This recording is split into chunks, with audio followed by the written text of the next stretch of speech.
aboard.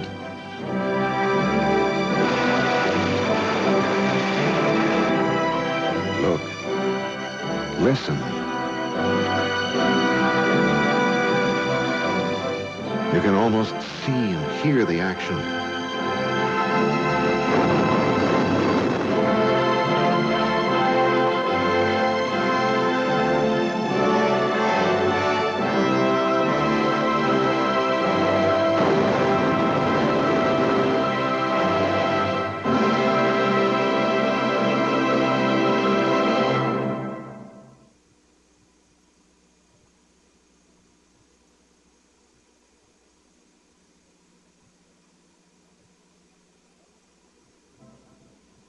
I always had the belief that our community lacked a facility recognizing what our citizens had done to preserve our nation's peace.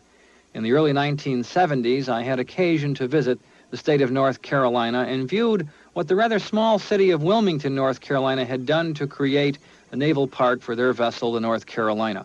I was fascinated by the whole facility and came back to Buffalo and began writing letters from my law office to the Secretary of the Navy and the Secretary of Defense, inquiring about the availability of any vessels for Buffalo.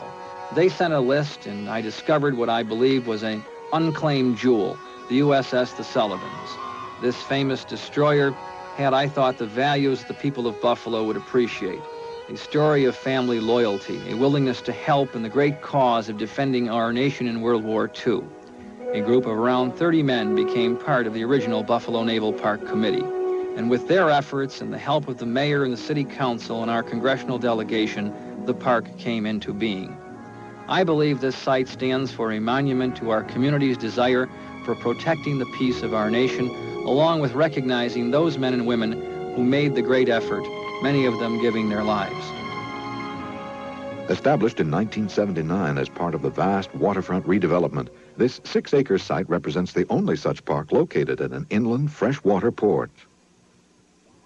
At 610 feet long with a displacement of 12,000 tons, the USS Little Rock is the park's largest exhibit. Launched in 1944 as a light cruiser and commissioned for action a year later, the Little Rock has served as flagship for the commanders of both the United States 2nd and 6th Fleets, the most prominent status any ship can attain. When the Little Rock was recommissioned as a Talos missile cruiser in 1960, its reputation took on a powerful new significance. It was one of the Navy's first uses of shipboard-launched missiles.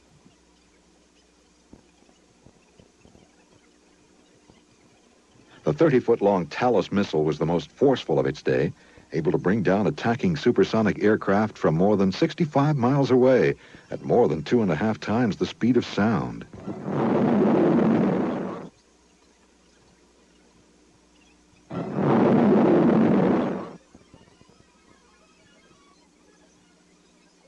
During the 1960s, the Little Rock made 4 cruises to the Mediterranean and 2 to the North Atlantic. Retired Chief Warrant Officer Marvin Curry, now one of the staff members at the park, remembers his tour of duty on the Little Rock. I'd like to welcome you aboard the Buffalo and Erie County Naval and Servicemen's Park. I'm the ship superintendent, Mr. Curry, retired from the United States Navy. I've been with the ships now since they arrived in the city of Buffalo back in 1977. And the unique thing about myself is that I served aboard the USS Little Rock from 1966 to 1970. The USS Little Rock, which was the flagship of the 6th Fleet.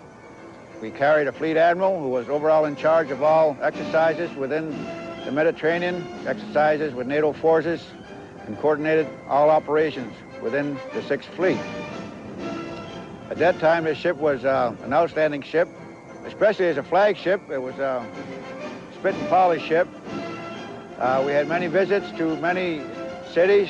Of course, our home port was Gaeta, Italy, Naples, Villafranche, Palma Mallorca, Valencia, Malaga, Marseille, Genoa, Istanbul, Crete, Toronto. I could go on. The Little Rock played host to many prominent dignitaries during its years of service, from Archbishop Makarios, the president of Cyprus, to Harry S. Truman, the president of the United States.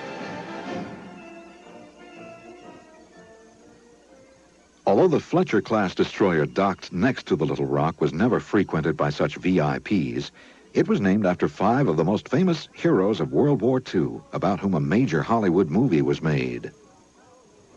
The parents of the 5 Sullivan boys are here to share in the tribute to their sons, even as they shared their fighting spirit.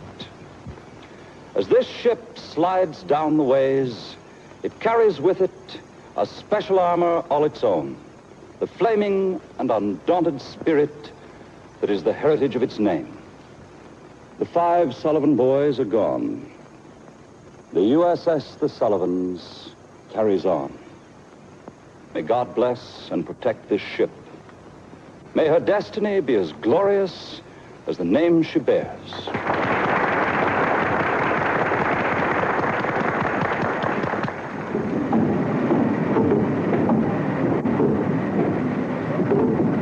I christen thee USS the Sullivans.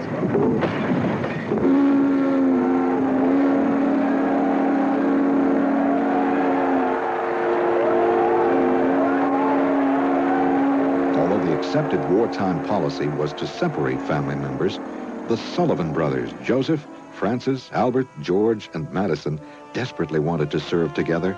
After much persistence, their request was finally granted. When they enlisted less than a month after the attack on Pearl Harbor, George, the eldest, told his mother, "If the worst comes to worst, why, we'll all have gone down together." Just after midnight on November 13th, 1942, the worst happened.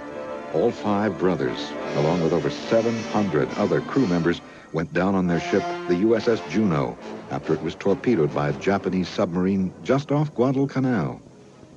Shortly after, President Franklin D. Roosevelt directed that one of the new Fletcher-class destroyers be named in honor of the brothers.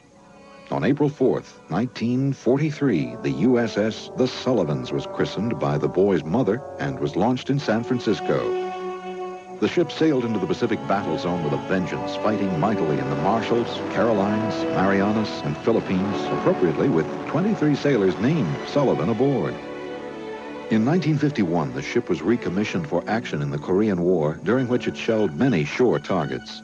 In 1962, as the United States and the Soviet Union tensely squared off over Soviet missiles in Cuba, the Sullivans was there, joining in the American quarantine of Cuba.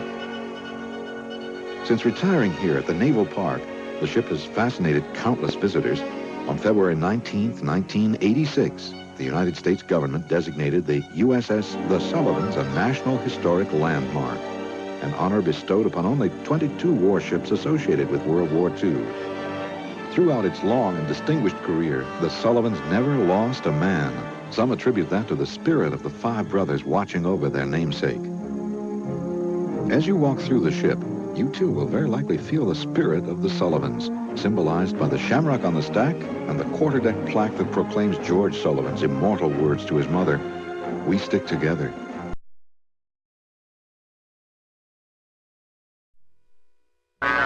Good kill, good kill. Hey, good kill.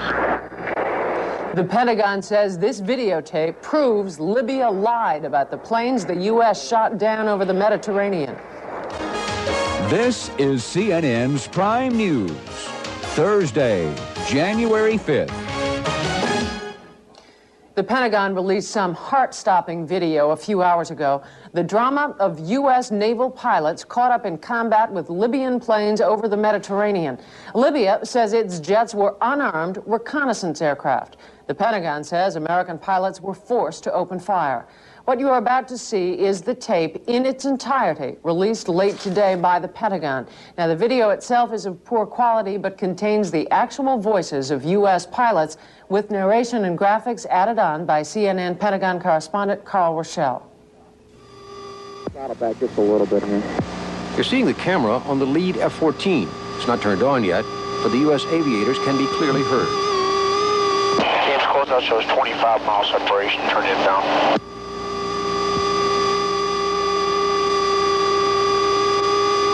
Contacts appear to be heading 315 now, speed 430, Angels approximately 8,000. Roger, Ace, take it north. Thanks, Roger. We have to make a quick loop here. starboard. I'm going to give you collision here. Okay, come starboard about 40.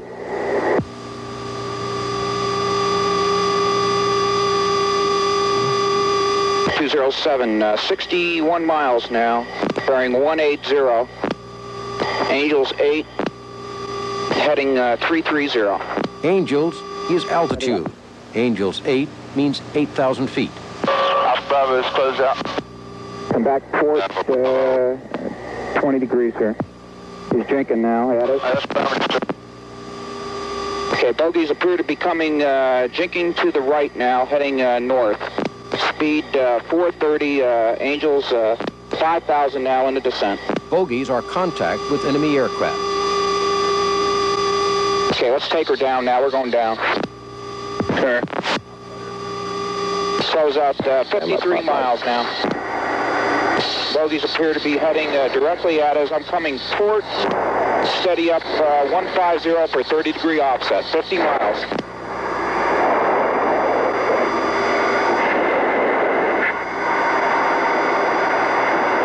.9 miles now, speed 450, Angels 9. I'm going down to 3. Crossing back over. Roger. Roger that. 30-degree offset now. Bogies heading 340, speed 500. Let's accelerate. Okay, they look like they're at 9,000 feet now. Roger. Bogies have jinked back into us now. Let's come starboard 30 degrees the other side. Coming starboard. Say there, Angels. Ames joined up, set station. Roger. Angels now 11.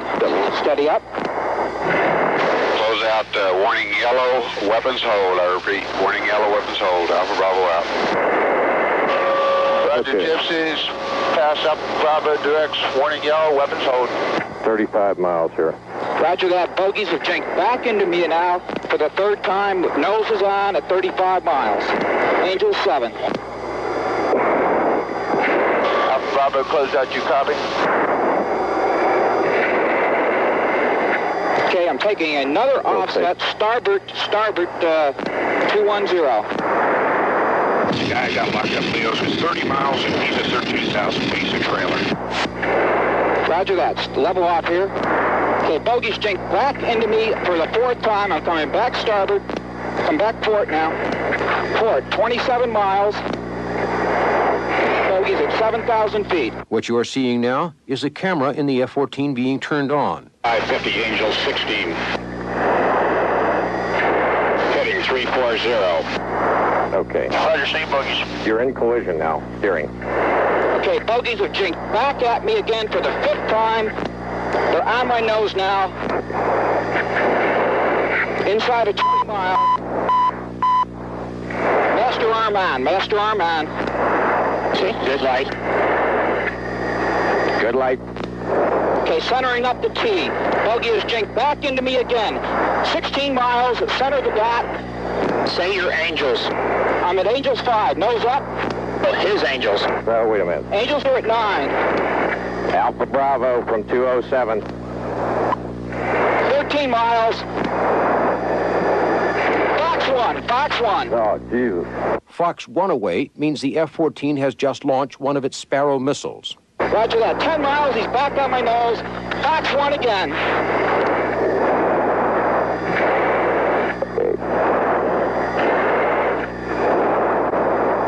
Watching them up. 6 miles. 6 miles. Tally 2, tally 2. Turning into me. Roger that. 5 miles. 4 miles. Okay, he's got a missile off. Breaking right. Good hit on one. Roger that. Good kill. Good kill. I've got the other one. Select Fox 2. Select Fox 2. I got Fox 2. Out of the trailer. Coming hard, stop. So, shoot him. I haven't got a tone. Got the second one. I got the second one on the nose right now. Hey, I'm high cover on you. Get it, lock him up. Lock him up. Man, shoot him, Fox 2. I can't, I don't have a phone. So what?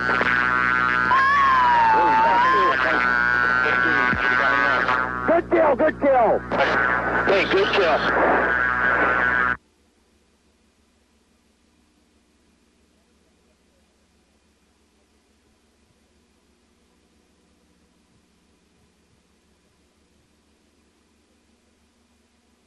It's going north. Let's go down low on the deck. Unload 500 knots. Let's get out of here. Hey, two good shoes. You're showing 2 good shoes in the air here from Munster. Roger that. I see the... I got the splash, one splash. One splash. Taking it down to 3,000 here, Munster. The splash 160 at 96.